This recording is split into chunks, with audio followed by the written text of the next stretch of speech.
Shalom everyone from the Integral House of Israel. I'm going to be reading today the 5th Aliyah from Parashah, Chayei, Sara. I'll be reading today from the book of Genesis, chapter 24, verses 53 through 67, as well as from the book of Matthew, chapter 27, verses 3 through 10. Then he brought out silver and gold jewelry and clothing and presented them to Rebekah. He also gave expensive presents to her brother and mother. Then they ate their meal, and the servant and the men with him stayed there overnight. But early the next morning, Abraham's servant said, "Send me back to my master. But we want Rebekah to stay with us at least 10 days, her brother and mother said. Then she can go." But he said, "Don't delay me. The Lord has made my mission successful. Now send me back so I can return to my master."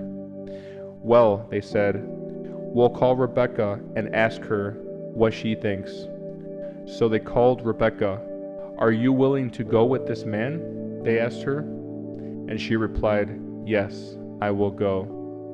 So they said goodbye to Rebekah and sent her away with Abraham's servant and his men. The woman who had been Rebekah's childhood nurse went along with her.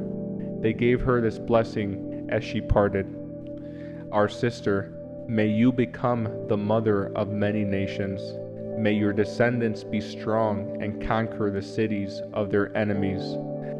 Then Rebekah and her servant girls mounted the camels and followed the men.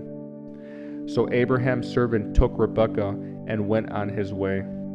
Meanwhile, Isaac, whose home was in Negev, had returned from Beer Lahairoi. One evening, as he was walking and meditating in the fields, he looked up and saw the camels coming. When Rebekah looked up and saw Isaac, she quickly dismounted from her camel. "Who is that man walking through the fields to meet us?" she asked the servant. And he replied, "It is my master." So Rebekah covered her face with her veil. Then the servant told Isaac everything he had done. And Isaac brought Rebekah into his mother Sarah's tent, and she became his wife.